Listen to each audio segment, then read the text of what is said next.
സ്ഥലമായിട്ട് നമ്മളുടെ പൈലറ്റ് എന്നല്ലേ പറയാൻ, കപ്പിത്താൻ. അതെ, നമ്മളെ കൊണ്ട് കറങ്ങി കാണിച്ചു തരുവാണെങ്കിൽ അതെ, നമ്മൾ സിനിമയിൽ പറയുന്നത് സ്രാങ്ക് എന്ന് പറയുന്നത്. നമ്മളിങ്ങനെ ഓരോ സ്ഥലമായിട്ട് കൊണ്ട് കാണിക്കാനായിട്ട് അവർ അതിൻ്റെ ഓരോ ഹിസ്റ്ററി ബിഹൈൻഡ് ഇത് പറഞ്ഞു തരുവാണ്. അപ്പം ഞാൻ കുറച്ച് വീഡിയോസ് എടുത്ത് ഇൻക്ലൂഡ് ചെയ്യാൻ നോക്കാം. നമ്മൾ ബാക്കിൽ കാണുന്നത് അതൊരു ജയിലാണ്. അതിപ്പോഴും ഉപയോഗിച്ച് വരുന്നൊരു ജയിലാണ്. അവിടെ നിന്ന് ആൾക്കാർ ഓടിപ്പോകാൻ നോക്കിയിട്ടുണ്ട്. ഓടിപ്പോയാലും ഇത് റോഡാണ് ഇങ്ങനെ കണക്ട് ചെയ്യുന്നത്. ഈ റോഡിൽ പോലീസ് വന്നിരിക്കും, ഓരോ പൊക്കും. അതുകൊണ്ട് അതും നടക്കത്തില്ല. ഈ ജയിലിൽ നിന്ന് ചാടിയ മരെല്ലാം പൊക്കിയിട്ടുണ്ടെന്നാണ് പറയുന്നത്. ഇവിടെ നിന്ന് നോക്കിയത് ആ കാണുന്ന വെള്ള സാധനം അതൊരു വിക്ടോറിയൻ ടൈമിൽ ഉണ്ടാക്കിയ ലൈറ്റ് ഹൗസ് ആണ്.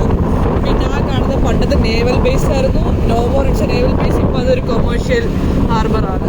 ഇന്നലെ അവിടെ ഭയങ്കര ബിസി ആയിരുന്നു എന്നാണ് അവർ പറയുന്നത്. ഇന്നലെ കുറേ കാര്യങ്ങൾ ഇറക്കുന്നുണ്ടായിരുന്നു. പക്ഷെ ഇന്ന് ഒന്നുമില്ല. പിന്നെ അവിടെ ഉണ്ടായിരുന്ന എന്തുവാ, അവിടെ വേറൊരു ബ്ലാക്ക് ഷിപ്പ് അവിടെ ബാക്കി കിടപ്പുണ്ട്. അത് അവർ പറഞ്ഞത് ഒരു ആഫ്രിക്കൻ ഷിപ്പാണ്. അതിന് 2 വീക്സിനുള്ളിൽ അവർ അത് ലണ്ടനിൽ പോവും അതിൻ്റെ കുറച്ച് കാര്യങ്ങൾക്കൊക്കെ വേണ്ടിയിട്ട്. അപ്പോൾ